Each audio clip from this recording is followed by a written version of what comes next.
Tout projet a une histoire. La grandeur se construit, la vision se modèle.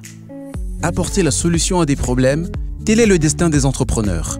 Cette histoire commence en 2009. La vingtaine à peine terminée, M. Biroc Martin rêve déjà de transformer le domaine des transports.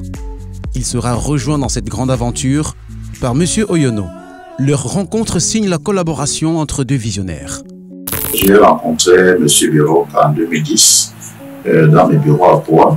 Il est venu me voir qu'il avait beaucoup de projets et j'ai constaté qu'il insistait et tellement assidu dans tout ce qu'il voulait faire. Et c'est pourquoi j'ai décidé de lui faire confiance. Dynamique, innovateur et résilient, M. Biroc débute la réalisation de sa vision par la création du CEFPAM. Centre de formation professionnelle, des agents de manutention et des conducteurs d'engins lourds.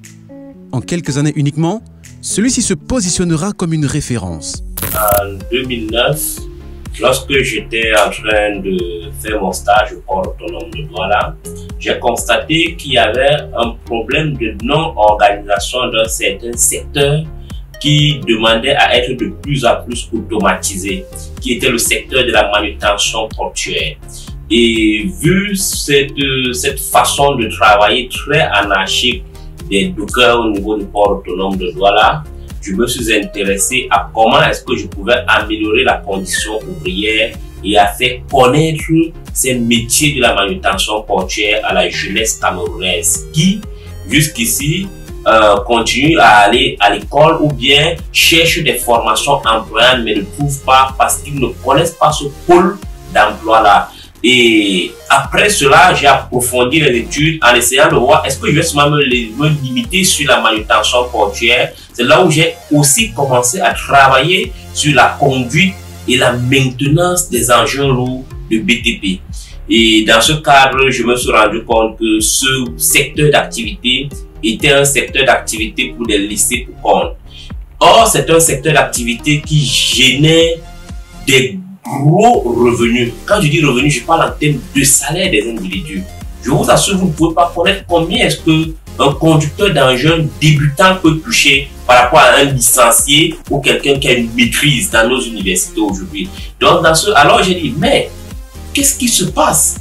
Pourquoi est-ce que les enfants n'arrivent pas à pouvoir se canaliser?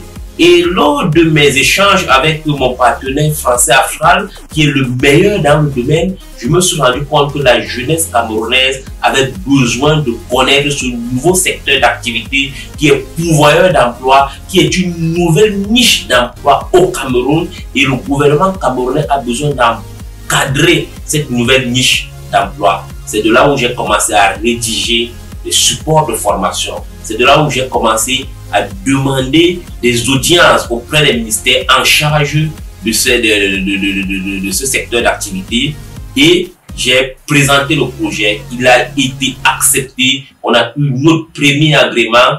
On a commencé à travailler d'arrache-pied pour pouvoir mettre sur pied tous les programmes de formation qui aujourd'hui sont homologués, acceptés et sont dispensés dans notre centre de formation professionnelle, qui est le CEFPAM Transport et Logistique. Bien que satisfait de ses réalisations, M. Biroc n'oublie pas son véritable objectif, révolutionner le domaine des transports au Cameroun et dans la sous-région.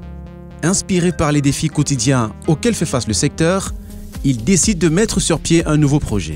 L'idée des simulateurs est née du fait que nous nous sommes rendus compte que si nous prenons le risque de continuer à former les jeunes directement sur des machines, parce que présentement même nous avons cette difficulté, parce que les entreprises partenaires avec lesquelles nous travaillons, je vais vous citer comme AFCA, je vais vous citer comme Tratafrique, les entreprises partenaires avec lesquelles nous travaillons, vous vous rendez compte, lorsque nous envoyons nos enfants dans ces entreprises pour la pratique, ils ont des difficultés à pouvoir bien exercer parce que de temps en temps, ils sont en train de créer des pannes sur l'engin. Et nous avons aussi pris l'exemple au niveau même des auto-écoles. Lorsque vous voyez un véhicule auto-école, vous voyez comment il est vieux, vous voyez comment il est rafistonné, vous voyez comment il est soudé, malgré que c'est un véhicule d'auto-école. Et maintenant, nous ne pouvons pas prendre ce risque parce que les coûts d'achat des engins sont trop élevés. On parlait de 200 millions, 250 millions, 450 millions. Notre partenaire CETEM, avec lequel nous travaillons, sur lequel nous formons sur le niveau des riches takers, un riche taker, c'est 450 millions. Vous voyez quel est le risque qu'on prend en mettant un novice sur cet engin. Alors, nous avons décidé de faire des cabines de simulation pour pouvoir permettre aux enfants de déjà maîtriser l'engin sur des simulateurs avant d'aller toucher l'engin réellement. J'ai vu des simulateurs à Montpellier, j'ai touché du doigt des simulateurs, j'ai vu des cabines de simulation à Astral, j'ai touché du doigt des cabines de simulation. Aujourd'hui, je ne veux pas donner à mon pays de l'à peu près. Je veux donner à mon pays ce que les autres pays ont au 21e siècle. Et c'est pour ça que nous sommes là pour avoir des cabines de simulation de dernière génération. Nous sommes en partenariat avec la société Edizer. Edizer qui est une entreprise de production des simulateurs de dernière génération. Nous sommes aujourd'hui en train de travailler sur un projet de levée de fonds pour l'achat des simulateurs parce que nous ne voulons pas utiliser des simulateurs archaïques. Nous ne voulons pas proposer à notre jeunesse, à nos étudiants, ce qui ne pourra pas leur apporter une réelle valeur ajoutée. Alors dans ces cabines de simulation, l'étudiant a la possibilité de réaliser au moins 98% des éléments pratiques sur ces simulateurs qui seront uniformes avec des éléments pratiques réels. Le pays est en chantier comme il ne l'a jamais été. On a plus besoin aujourd'hui des opérateurs qu'on n'en a jamais eu besoin.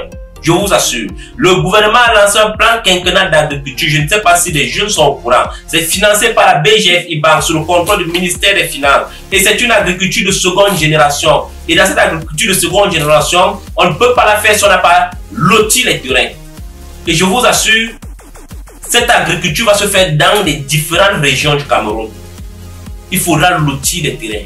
Vous voyez aujourd'hui, Transafrique est venu installer une entreprise de montage d'engins lourds à Kribi. C'est pas un dessin. C'est pas un dessin, il y a des commandes. Le pays aujourd'hui est en train de se construire avec des grues à tous les jours. C'est plus des échafaudages avec des seaux qu'on lance du ciment. C'est sur des grues à tout. Le pays est en train de construire de nouvelles routes. Les anciennes routes même sont gâtées. On est en train de les refaire. Et entre-temps, on ne se limite pas seulement sur la conduite des engins lourds. Il y a la conduite des bus et camions interurbains. Vous voyez, les accidents routiers, c'est par rapport à quoi?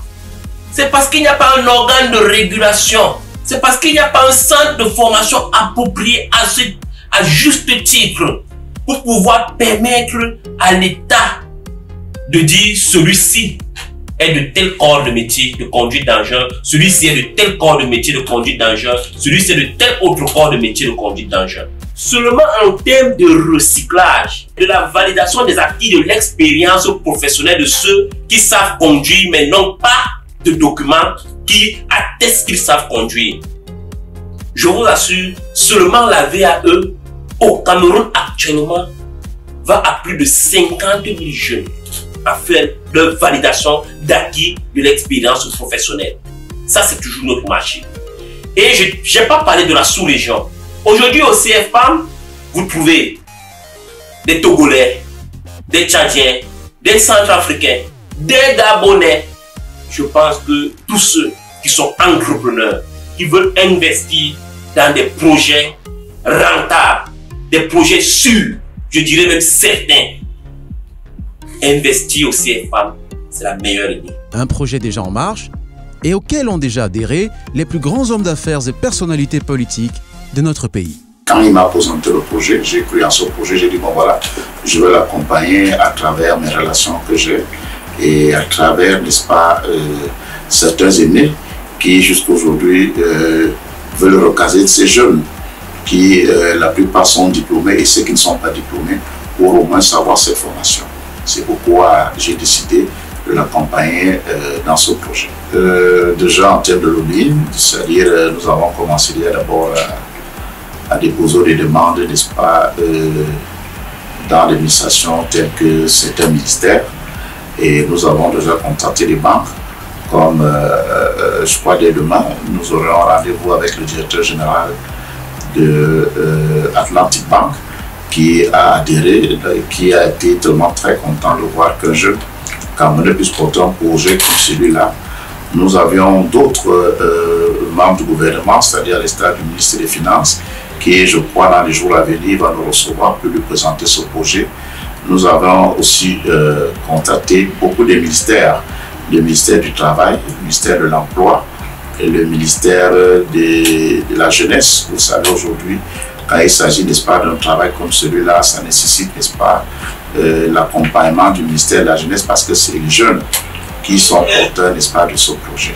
Donc, nous avons déjà entrepris plusieurs démarches avec certains de nos aînés qui sont prêts, n'est-ce pas, à accompagner M. Biroc dans ce vaste projet qui, pour nous, on pense certainement qu'il sera un très grand meilleur pour les structures qui vont, n'est-ce pas, utiliser ces jeunes, à l'instar, n'est-ce pas, du port, le port autonome de Kribi, de Douala, de Limbé qui sera en construction.